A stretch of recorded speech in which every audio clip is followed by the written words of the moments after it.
And my name is Shane. Hello, everyone. My name is Shayna Butler, and I am going to be presenting today on the strategic family theory or therapy, strategic family therapy. I apologize. And I'm going to share my screen for my PowerPoint.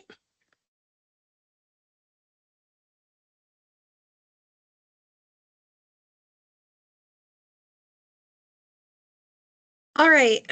So as we can see, this is my presentation on the strategic family therapy and the case analysis of the Grape family from the 1993 film, What's Eating Gilbert Grape? Welcome to the presentation. This presentation is going to be divided into two parts. So part one is going to break down an overview of the strategic family therapy, its history, key concepts, goals, techniques, and cultural consideration. Part two approaches this theoretical framework to analyze the Grape family and assess their presenting concerns, and to propose a strategic treatment plan that I would implement if I was overseeing this case. So let's begin. Part one, the theory, concepts, and practice of strategic family therapy. So this is technically an overview of what strategic family therapy is. I want to touch base. It is often in this presentation referred to as SFT, so that stands for Strategic Family Therapy. It's problem focused and action oriented. It's an approach to family therapy that way. It's primarily developed by Jay Haley, in the 1960s and 70s, who was heavily influenced by the work of a hypnotherapist, actually Milton Erickson, and Chloe Mudanes, who later made significant contributions to the model as well. Haley and Mudanes really are labeled as spearheading this specific therapy. Unlike other approaches, SFT focuses on changing the specific interaction patterns within the family and maintaining problems. What are the maintaining problems? The central purpose is to identify any dysfunctional interactions and design strategic interventions that are aimed to disrupt these actions, leading to healthier family functioning. So the next slide is key terms and definitions. So before diving deeper into SFT, we need to define some key terms central to this framework. So the first one is family system. The family is viewed as this interconnected unit through this type of therapy. And when one member changes, it is thought that it affects everyone. So that's the family system. There's circular casualty. So this is the idea that problems are not literally caused by just one person in the unit, but they're maintained throughout the repetitive back and forth interaction patterns that exist within these systems and subsystems. Homeostasis is another key term that's important to understand. Families naturally seek balance, and sometimes even dysfunction serves to preserve a sense of stability for them. So when we see these families, they tend to function really well and give off the perception of being stable in this state of dysfunction. There is hierarchy as a key term. This refers to the power structure within the family and who actually holds the authority and how clearly that is defined within this unit.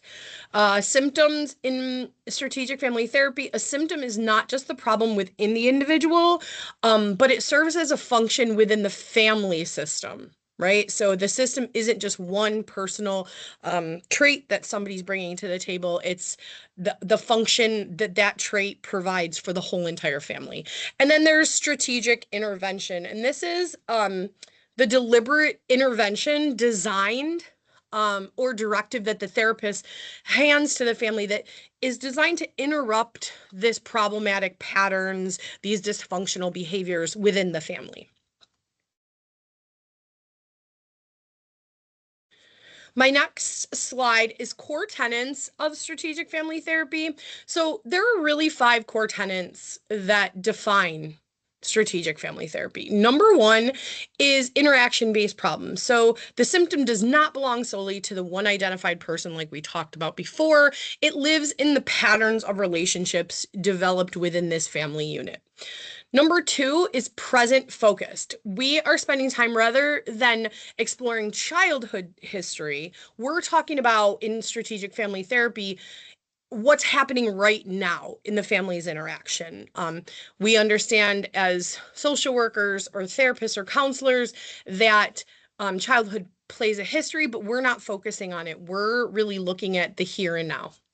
Number 3 is change through action. So this theory really challenges this idea that behavioral change is prioritized over developing insight or emotional processing of things that have happened to us.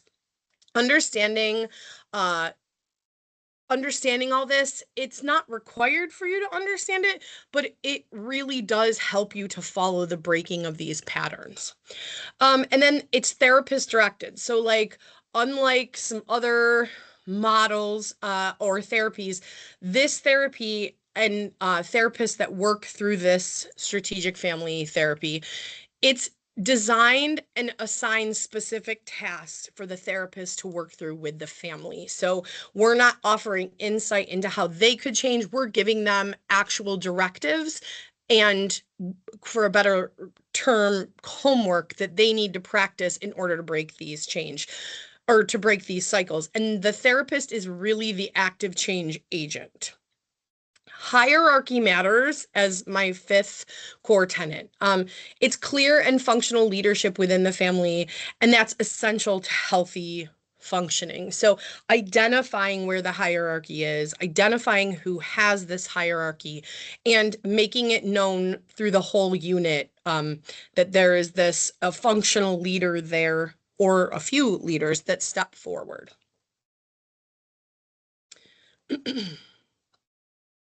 My next slide is the goals. So the goals of this type of treatment, so strategic family therapy, it targets 6 primary treatment goals. Number 1, it's designed to eliminate the presenting symptoms, like what brought the family in. When you sit down and do your initial intake and your assessment, what is bringing them there? Is it little Joey has a behavior and it's just difficult, like we talked about in our case analysis this week, to understand, or one parent's understanding it over the other, things like that, or we have outside agents that are pressing and influencing decisions that are being made. Number 2, we want to interrupt the dysfunctional interaction. That's the next part. We're designed to interrupt this interaction sequence and maintain the symptoms, giving them symptoms that are understandably upsetting, but giving them factors that interrupt this so much that it's easier to follow this new process than to continue to nurture these dysfunctional patterns. We want to improve communication between the family members, which is pretty much an integral part in general of family therapy. And we want to strengthen the family's organizational structure, right? That hierarchy idea that there's a system, like a system of due process, for a better way to explain that these are the people in charge. This is the next set of it. This is who has, the responsibilities in the family, and so on. We want to establish and restore effective parental leadership and authority. That's that top of the hierarchy. And we want to build the family's capacity for flexibility and collaborative problem solving. This is huge, I believe, in SFT, that it's really the therapist's job to give these directives that will challenge everybody as a whole and teach them that they can figure this out together.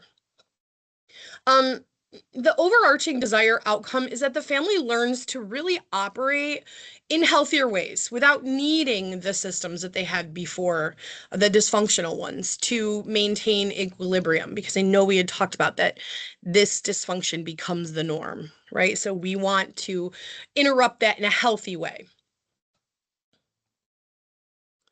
All right. So, what is the role of the therapist in strategic family therapy? Well, the role of the therapist, it's distinctly active and directive, like I said before.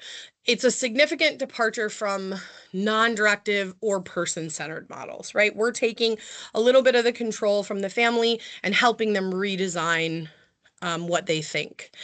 Uh, so the responsibilities include some of the following. So they need to identify the problematic interactions in the sequences, which I think is pretty core belief for social work if you're counseling a family. And then design specific interventions to disrupt those sequences. This is where I think it could be a little bit more challenging because every family is different, and every family kind of works under their own guise. And so it's the therapist's job to kind of suss that out and figure it out.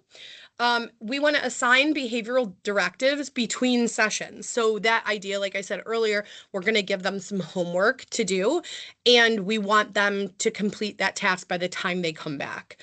We're directly challenging these dysfunctional behaviors as they occur. So this idea of role play and what we're doing and replaying these moments and stopping them there and giving them new systems to function through.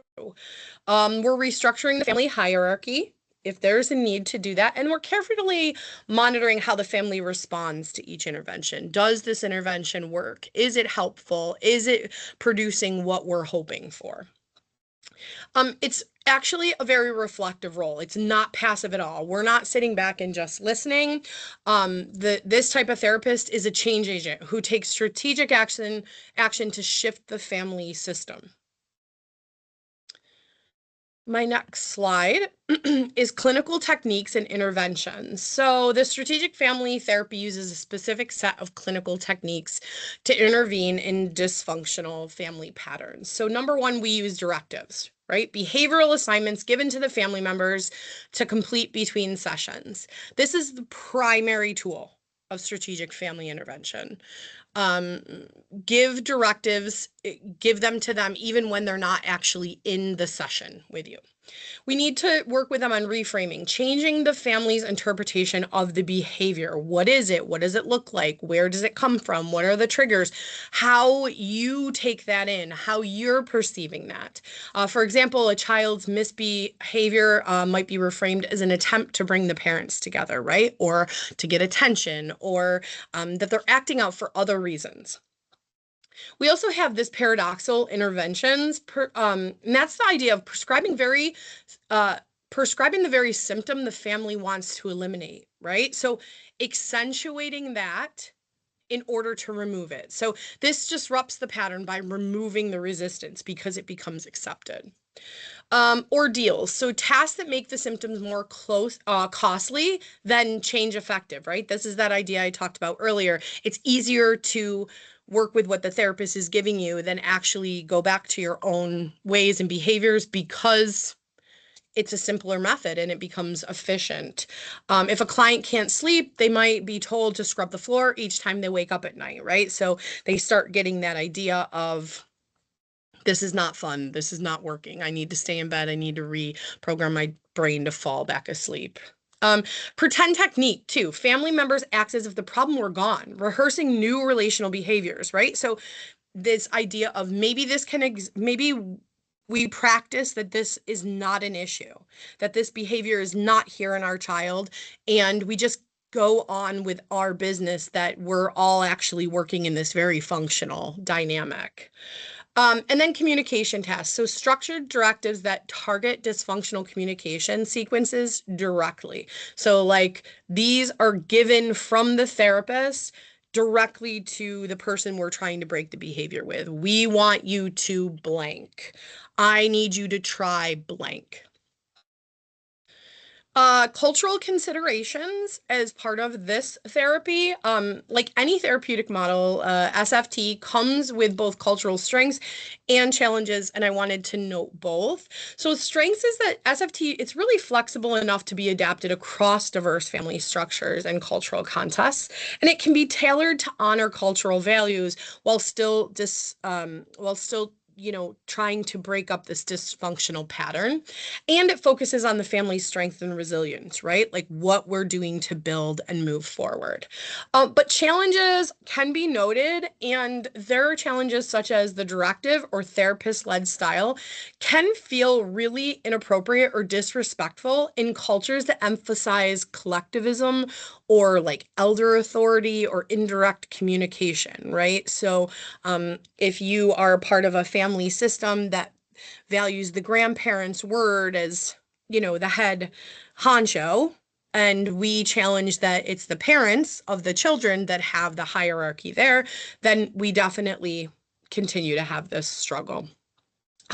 So another challenge can be therapists must be particularly cautious not to impose our Western assumptions about what healthy hierarchy looks like. And I could see that being very much very difficult for if you're not super versed in this type of therapy, but understanding that with our code of ethics, we really owe it to ourselves to not practice the therapy if we don't truly feel that we're trained enough to administer it. And interventions must respect cultural norms surrounding the family roles. So this type of therapy, I feel, takes really a ton of work getting to know the family. So the social work perspective is the code of ethics requires that we practice cultural humility, respecting the dignity and the worth of every person, and ensuring our interventions are culturally competent and informed from the client. And intervention should be constructed or co-constructed with these families, not imposed on them. It's not our views to theirs. It's really working with what they have, learning about it, bringing it back to the table, coming up with interventions, and then dealing it out to them. All right, we're going to jump now into the second part of my presentation, which is the case analysis from What's Eating Gilbert Grape and the Grape Family. I'm going to be applying my strategic family therapy to the Grape Family and the movie, what we know of the Grape Family. So the overview of the Grape Family. The family members we have Gilbert Grape, who's 24. He becomes the primary caregiver because he's the eldest son. A role he never really formally took on, but it was like gradually been placed on them due to outlying subsystems, right? We have Bonnie Grape, who's the mother. She's severely obese, and she's largely housebound, especially during the time of the movie, and emotionally withdrawn following the death of her husband. We have Arnie Grape, who is 17. He has intellectual disability and is the center around which the family's daily life is organized. We have Amy Grape, who's a sister who tries to manage the household, and we have Ellen Grape, which is another sister who's largely disengaged from family responsibilities, but she is a very important part of this. Presenting concerns upon having this family come in to me would be extreme caregiver burnout on Gilbert, figuring out the roles of the parent and the parentification that the siblings are taking on due to Bonnie's conditions. Family isolation. The family is very isolated, and unresolved grief that they all kind of have because of the father. There's really an absence of this hierarchy because they're not really sure who's in charge, who's not. It's just kind of being pushed onto certain people at different moments, and reinforced dependency patterns through the system, whether it's the children to Bonnie, Bonnie to Gilbert, Arnie to Gilbert, things like that. All right, so the family systems assessment through this. So through strategic family therapy lens, we can assess that the Grape family has several key dimensions, right? So in understanding the key terminology that we talked about, homeostasis, right? The family has built this really rigid and dysfunctional sense of stability around Arnie's care and Bonnie's withdrawal. The system resists change because any shift would really disrupt what passes for this family as quote unquote normal. Dysfunctional hierarchy, Gilbert, a young adult sibling, he's assumed this parental role without family authority. So the mom is still there and is known to be the mom, but Gilbert really ends up taking on a large majority of the responsibility. This inversion of this hierarchy, it really creates confusion not only for the other siblings and Bonnie, but within Gilbert himself and resentment and burnout. System maintenance. Each family member's behavior, it really reinforces these problematic patterns throughout the movie. No one intends to harm you, but together they maintain this dysfunctional status quo. So circular interaction patterns looks like Bonnie's withdrawal, right? And Gilbert assumes the responsibility. Then the siblings all learn to depend on Gilbert. Gilbert becomes kind of overwhelmed.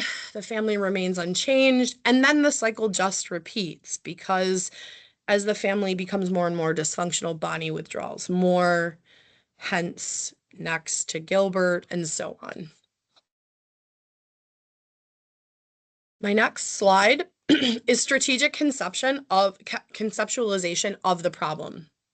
So, from a strategic perspective, the great family difficulties, they're not caused by any one member's diagnosis or deficiency. They're actually a result of this repetitive self reinforcing like interaction patterns that have been developed over a long period of time. Um, Bonnie's isolation and her withdrawal, it's not just simply depression in the isolation. It it really tends to work because she can focus on avoiding the grief and shame associated with her husband's death. The family system accommodates all this rather than disrupts it. The children wait on her. They allow her to sit in the house. They bring people to the house to actually, make fun of her and work through all these things that aren't really helpful to her in the grand scheme of things. They just allow her to sit in this role. Gilbert's caregiving, his role maintains the family's functionality in the short term, but it does it at a cost to his own development, right? So he asks himself, who is he? Where is his well-being? What does his life look like? This pattern keeps everybody really stuck in all this.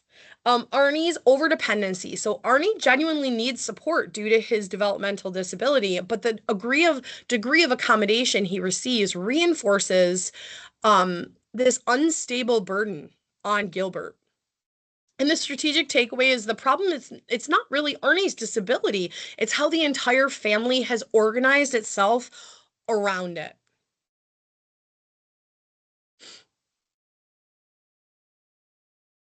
My next slide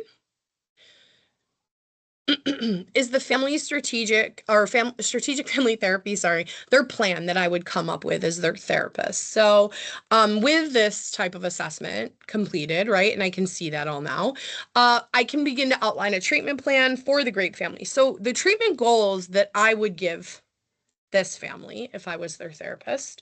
Number one would be reduce Gilbert's caregiver burden, right? I would redistribute some of his responsibilities. This is not only, I know the family needs to work together as a unit, but this is not all solely on Gilbert.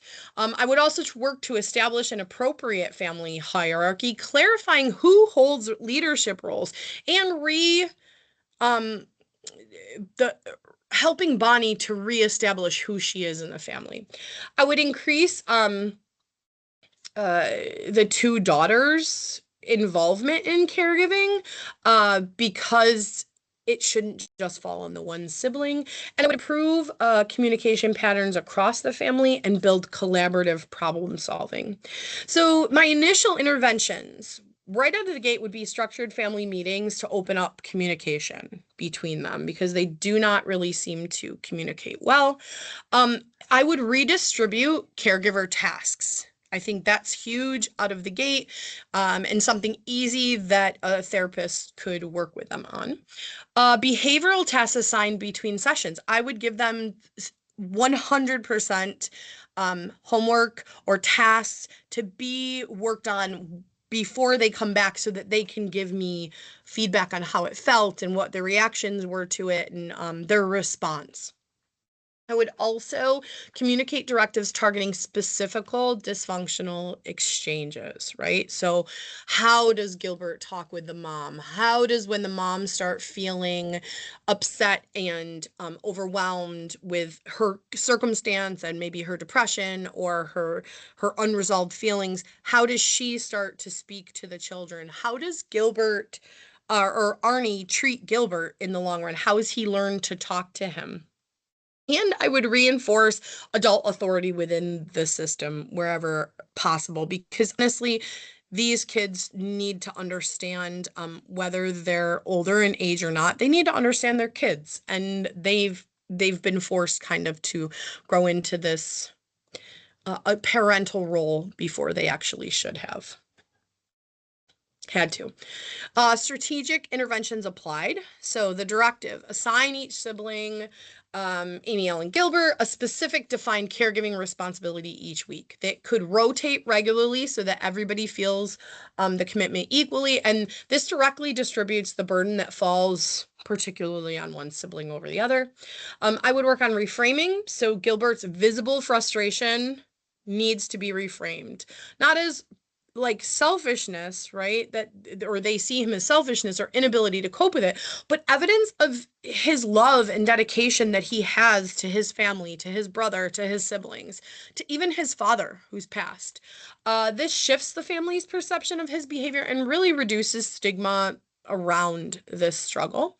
Ordeal technique: when a sibling avoids their assigned tasks, they're required to complete, I don't know, additional household responsibilities or things like that. This makes the avoidance more effortful than participation geared, right? So I don't want to do this, so I'm going to make an effort to really try these new patterns.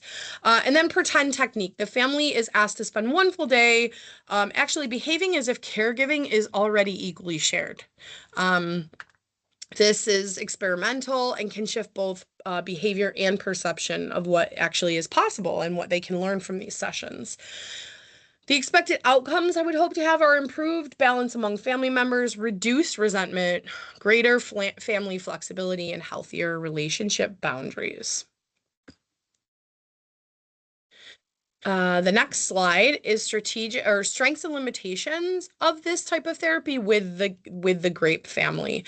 So I at this point in my paper and this case analysis, I wanted to honestly evaluate the strengths and limitations of applying this type of therapy to this family. What are the strengths? It's practical. It's action oriented, and it gives some kind of immediate addressing to it, right? It's ideal for a family in crisis where concrete change is absolutely needed. So you're going to start seeing instant progress. It might not feel like progress, but you'll see it because you're given directives. It's not that you're left to figure them out. It directly targets the interaction patterns that maintain in the problem and the patterns. So we are able to find the patterns as a unit, address them immediately, and find where the problems lie in that. And it's particularly well suited for addressing caregiver burden and role confusion, which is very strong in this case. Both central to the great family situation and the case overall.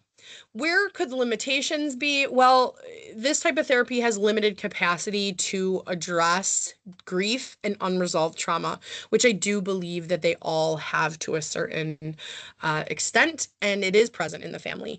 It may not adequately treat Bonnie's clinical depression, and that is a completely different beast in itself. To deal with. It may also need to be supplemented with individual therapeutic work for each family member. Like this might not work for them as individually.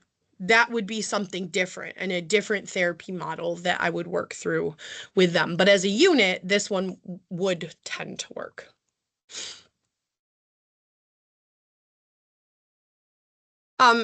So, key takeaways from that, I know I went to the next slide, was, but to the techniques that I would work through, such as directives and reframing and role restructuring, and they offer concrete action-oriented pathways towards healthier family functioning.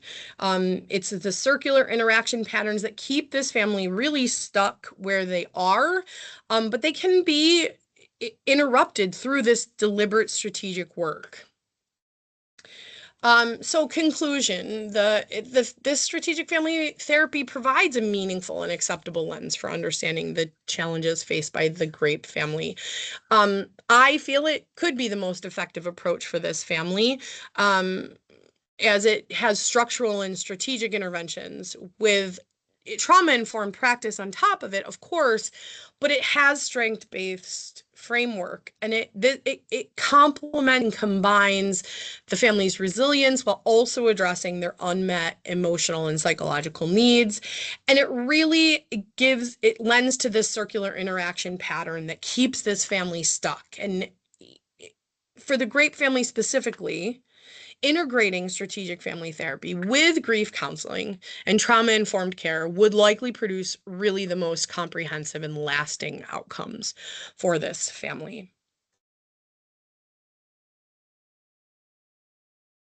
I also have my references as the final page, and I will be sharing this PowerPoint as well in my assignment submission. I want to thank everybody for their time in coming, and I really enjoyed learning more about strategic family therapy, and I'm more than happy to ask any question or answer any questions you may have.